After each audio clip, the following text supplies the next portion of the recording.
నమస్తే, welcome to our channel. నేను సిరి.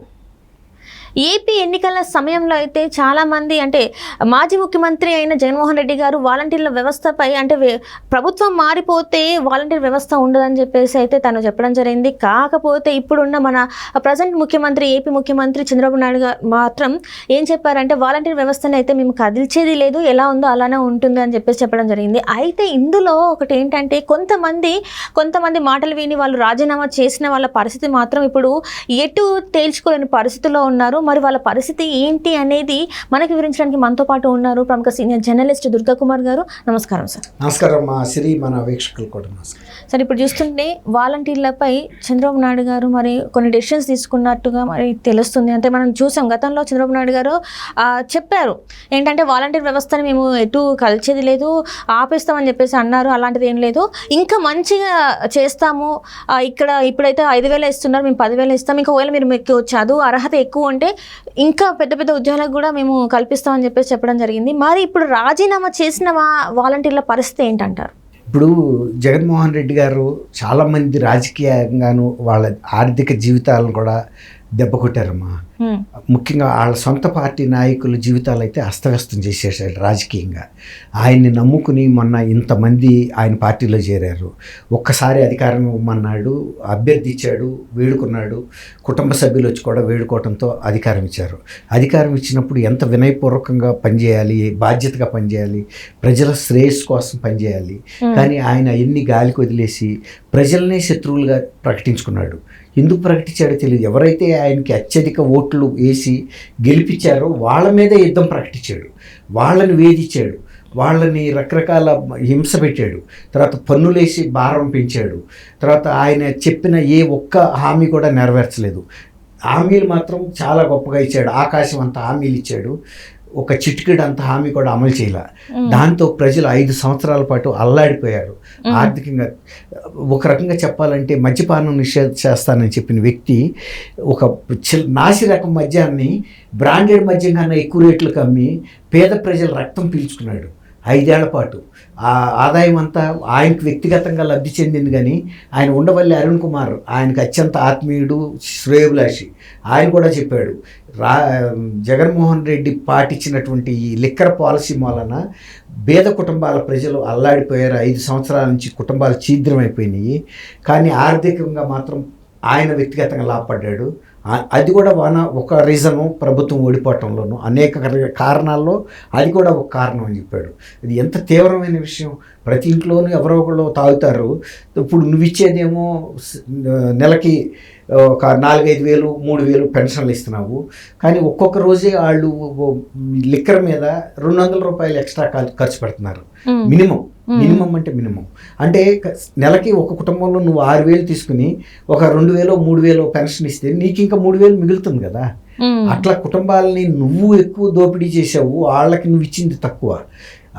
వాళ్ళకి ఇచ్చిన బఠానీలు కానీ వాళ్ళ దగ్గర నుంచి తీసుకునే పనసకాయలు ఎంత ఇచ్చావు అంత దొబ్బేసావు. అదేదో ఒక సినిమాలో ఉంటుంది కదా, నువ్వు ఇచ్చింది ఏ తాకు దొబ్బింది తాటాకు అని. అట్లా ఆ విధంగా ప్రజల్ని మోసంతో చేశాడు. ఇప్పుడు దాంతో ఇవాళ రాజకీయంగా వాళ్ళకి నమ్ముకున్న వాళ్ళు 10 మంది ఎలక్ట్ చేయగలిగారు ఆయన కాకుండా. మిగిలిన వాళ్ళందరూ పోయారు కదా. 155 మంది ఓడిపోయింది, 54 మంది జీవితం దెబ్బతింది. అట్లాగే ఇవాళ వాలంటీర్లని ఆ రోజున ఎన్నికల ముందు మీరు రాజీనామా చేసి అప్పుడు ఏమనుకున్నారంటే పదవిలో ఉంచే వీళ్ళని ఎన్నికల్లో ఉపయోగించాలనుకున్నాడు. కానీ కేంద్ర ఎన్నికల సంఘం స్పష్టమైన ఆదేశాలు చేసింది, వాలంటీర్లు ఎన్నికల ప్రక్రియలో ఎక్కడా పాల్గొవద్దు అని. దాంతో మీరు రాజీనామా చేయండి, మళ్ళీ మేము తీసుకుంటాం, మళ్ళీ మేము ప్రభుత్వంలోకి వస్తామని చెప్పి బెదిరించి భయపెట్టి వాళ్ళని, లేకపోతే మీ మీద చర్యలు తీసుకుంటాం, దాడులు చేస్తామని భయపెడితే వాళ్ళు ఆ రోజు రాజీనామా చేశారు. ఆ రోజు చంద్రబాబు గారు ఏం చెప్పాడు, మీరెవరు చెప్పినా రాజీనామా చేయొద్దు, నేనేమి వాలంటీర్ వ్యవస్థ రద్దు చేయను. అప్పటికి వీళ్ళు భయపెడుతున్నారు, తెలుగుదేశం కనుక వస్తే వాలంటీర్ వ్యవస్థ రద్దు చేస్తారు కాబట్టి మీరందరూ తెలుగుదేశాన్ని ఓడించడానికి ప్రయత్నం చేయమన్నాడు. ఎందుకంటే వీళ్ళందరి చేతిలో, ప్రతి వాడి చేతిలో ఒక 1000 మంది 550 ఇళ్ళు ఉన్నాయి కదా, అట్లా మీరు ప్రభావితం చేయమన్నాడు. కానీ అప్పటికే వాలంటీర్ల మీద కూడా ప్రజలకు వ్యతిరేకత వచ్చేసింది.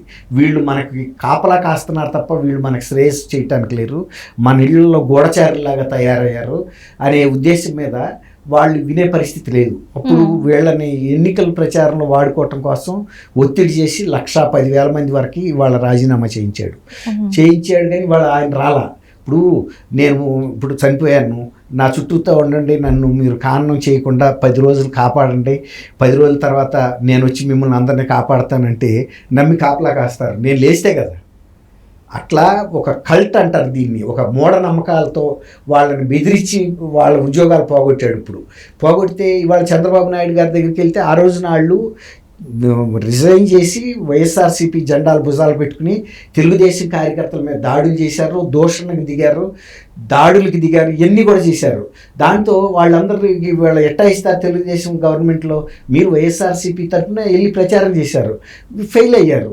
మళ్ళీ ఇవాళ ఆ రోజు ఆయన రాజీనామా చేయకుండా ఉండండి, మీకు 10,000 అయితే మినిమం ఇస్తాం, కాదు ఇంకేదన్నా మీ ఏరియాలో ఏదైనా కొత్తగా పరిశ్రమలు మేము ఏర్పాటు చేసినప్పుడు ఒక్కోసారి 25,000 20,000 కూడా మీకు శాలరీస్ రావచ్చు, అందులో ఉద్యోగాలు దొరికితే అట్లా మీకు హెల్ప్ చేస్తాం మేము అని చెప్తే చిలక చెప్పినట్టు చెప్పాడు. కొద్దిమంది అదే సగం మంది చేశారు, సగం మంది చేయలేరు. ఎవరైతే సగం మంది చేయలేదో రాజీనామా వాళ్ళు హ్యాపీగా ఉన్నారు, వాళ్ళు కంటిన్యూ చేస్తామని చెబుతున్నాడు. కానీ వీళ్ళని మాత్రం చేయము, ఎందుకంటే మీరు ఆల్రెడీ వైఎస్ఆర్సీపీ బ్యాడ్జీలు పెట్టు తిరిగారు, జెండాలు పెట్టుకున్నారు, తలగొడ్ల చుట్టూ తిరిగారు, కర్రలు పట్టు తిరిగారు, భయపెట్టారు వైఎస్ఆర్సీపీకి ఓట్లు వేయమని జనాల్ని. ఎట్లా నమ్ముతారు మిమ్మల్ని? వద్దు అన్న తర్వాత కూడా మీరు ఎందుకు రాజీనామా చేయాలి?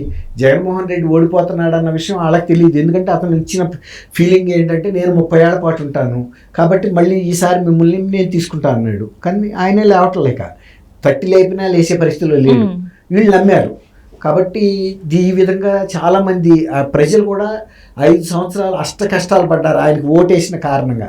ఎందుకు ఒక్కసారి నాకు అవకాశం ఉండి నేను ఆంధ్రప్రదేశ్ని సువర్ణ ఆంధ్రప్రదేశ్గా మారుస్తాను, బంగారంగా మారుస్తాను, పెద్ద రాజధాని కడతాను, ఢిల్లీ కన్నా పెద్ద రాజధాని, మద్యపానాన్ని నిషేధిస్తాను, సిపిఎస్ ఇస్తాను, ఇట్లా అనేకం, ప్రతి వాళ్ళకి 45 ఏళ్ళకి మీకు పెన్షన్లు ఇస్తాను, ఎన్ని రకాల, తర్వాత మీ ఇంట్లో ఎంతమంది పిల్లలు ఉంటే అన్ని అమ్మఒడి కార్యక్రమం ఇస్తాను అన్నీ చెప్పాడు. కానీ ఒక్కడికే ఇచ్చాడు.